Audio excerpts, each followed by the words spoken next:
Hey there, it's Jane. Thanks so much for stopping by. We are at day number 11, which is foil shaker cards. This is a really easy project and maybe something that you can do very last minute to get those cards out in the mail on time. So let's get started. Simon Says Stamp came out with some acetate sheets this year that all you have to do is run them through your laminator with some foil. And you can choose any color foil, and it took me, I'm going to say from beginning to end, maybe 20 minutes, 15 minutes for each card, which is quick in card making world. I chose pattern paper, which seems to be my go-to this Christmas. I just grabbed some sequins from my stash, and they're really, really easy. So let me show you what I do. So I grabbed my Gina K foil. I have quite a few, Heidi Swap, Gina K. These are the colors I'm using. I'm using glittering green and radiant red. That is the acetate sheet that has Believe on it. It's acetate with black printed on the top of the sheet. I grabbed my Royal Sovereign laminator. Any laminator would work, but I really like this one, and it's not very expensive. The price point's really great. I'm cutting out how much foil that I need. I'm laying the Believe face down. So it's kind of, and the foil's on top of the printing. And I'm putting it in a folded piece of copy paper, printer paper, and I'm running it through my laminator. Sometimes you have to run it through more than once, so before you completely peel it off, take a peek. I will say that I had a little trouble getting the green to adhere to the next card, the Merry Christmas card. I'm not sure whether it was the green foil or maybe it was just a really tiny printing on the Merry Christmas. I had to run it through 3 times. It doesn't take long, just goes right on through. When you pull it out, give it a little shake to cool it off just a little bit.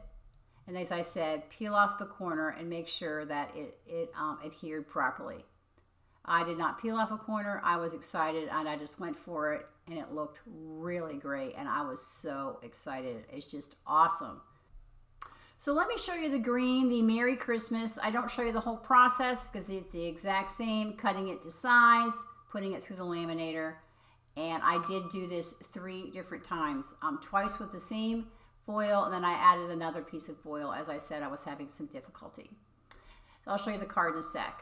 So I went through my stash, I grabbed some rectangles that I can make frames, and I cut 5 frames. And the way I do this is I stack 4 on top of each other with liquid glue. Then I add the acetate, and then I add another frame. So I'm going through my cardstock. I got some new cardstock to see which one do I think would look best with this Believe. I knew I wanted to make a shaker card, so I wanted to make sure you could see the word Believe. And it wasn't like a die cut on top of the shaker, so it kind of blended in. So some of these really busy cardstocks really weren't a really good choice. And then I'm in love with this memory box Christmas plaid paper, and I thought that plaid would be perfect, so that is the one I grabbed for this card. So I'm gluing with liquid glue 4 frames together, as I said, to get a nice thick, sturdy shaker. I probably could have gone 6 for this particular card because I did add some little round balls that could have used a little more breathing space. But I did 4, and then after I did the 4, I'm doing 1/8 inch score tape. Sorry about the head. The reason I'm doing score tape is I don't want to lose liquid glue because I don't want it to squish out and get all over my acetate. So I'm using score tape here, and it's 1/8 of an inch, and then I'm going to line up my acetate sheet on top of this, and then I'm going to adhere it. It doesn't take long. You know, score tape, it tears really, really easy. You just peel off the backing. The key and the trick here is to making sure that your Believe or whatever your acetate sheet says is lined up straight. I eyeball pretty much everything. Nothing is measured pretty much for the most part. So there you go. So now I just have to take my scissors and I cut off, and I cut really close to the edge, and sometimes I cut off a little bit of the scallop, but that was okay because I was putting another layer on top, so it didn't really matter. So now I put another layer of 1/8 inch score tape on top. Again, no liquid glue because we don't want it to squish out. And I put the second, or I'm sorry, not second, this is actually the 5th frame, the last frame on top of this shaker frame that I'm making here, getting ready for my shaker card. Peeling it off and then putting the frame on. It's so satisfying to be able to peel off tape. I don't know why that is. So there you go, all ready for my shaker bits. So now I'm lining it up, just making sure it looks good, that you can actually see the bleed. I did measure my frame to see how big it was, to see what size I should cut my cardstock, my pattern paper. I did cut it a little tiny bit smaller because I didn't want it hanging over the edge.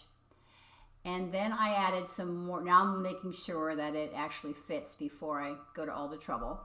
So now I'm going to add some more score tape. So you have 3 layers. So I'm putting a little anti-static powder in the middle there just to make sure my sequins don't stick to the edges. And so I'm going to fill it up with sequins.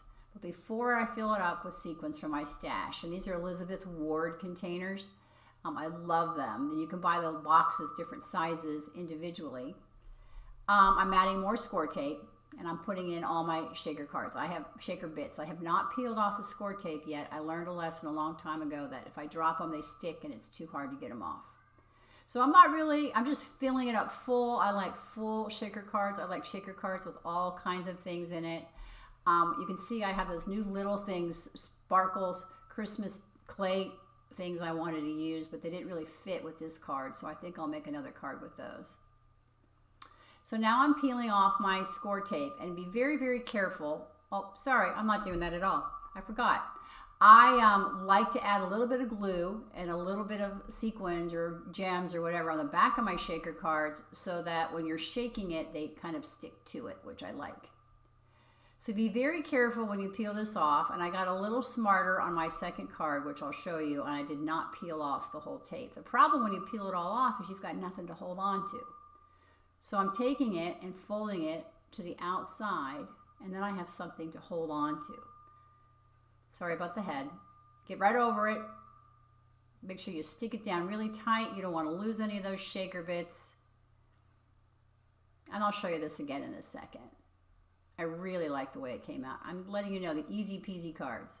So I cut a piece of red cardstock to 4 1/4 by 5 1/2, and I put it on the front of my card. I like to put the fold down flat, put the card on there, the red on there, and you can see I did not cut the red properly, so I recut it to size. Put a little bit of liquid glue on there, put it on top. Put something heavy on top. I have a really big acrylic block that covers the whole card, which I use all the time just for making sure that things are adhered flat.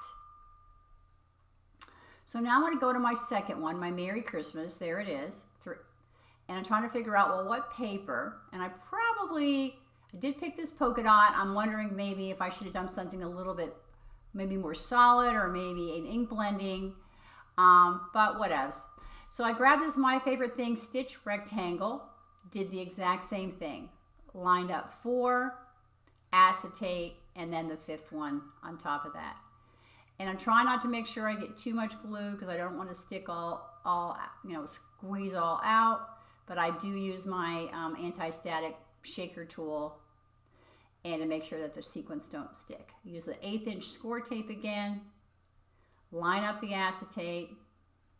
Get your head, you're going to have to get your head right over it. I cut that part out. You don't need to see the back of my head. Cut it out. Again, I cut it out really close to the scallops. And then I'm putting my shaker bits inside. I do have score tape on the frame already. I already did that. You didn't need to see me do that a million times. And I am gluing my sequins and snowflakes on the inside of the card just so that things do stick to it. I like the way that looks. I added these snowballs that are full of static that went all over my craft room. And then this is the trick that I got smart at the second card. See, it's nice about doing more than one card because you learn and you get smart as you're going along. Is I peel just a little bit and I peel it to the outside. Now this one, I went to the inside, but I do realize my mistake in just a second. And the nice thing about that is that you have something to hold on to with your fingers, and you're not sticking it wrong all over the whole card. Again, stick your head way over. I cut my head out. Make sure it's tight in those corners and then pull and push down hard. You do not want your shaker bits to escape. And that made it so easy for me to put this shaker card together. And I do really like the way it came out. And I got snowballs all over my desk. So I wanted to utilize some more of that pattern paper that I got from My Favorite Things. So I grabbed a stripe, and I grabbed my Hero Arts Infinity rectangles, which are a complete mess in my package, as you can see, because I use them all the time. And I'm cutting a rectangle out of the middle because I don't want to waste all that great pattern paper, and I'm only using it for a border, so why hide it? I do that with a lot of my paper. I cut out the center so I'm not wasting it. And I make a frame. I glue that to my 4 1/4 by 5 1/2 inch card. Just make sure it's stuck down really well. And now I'm gluing my shaker card.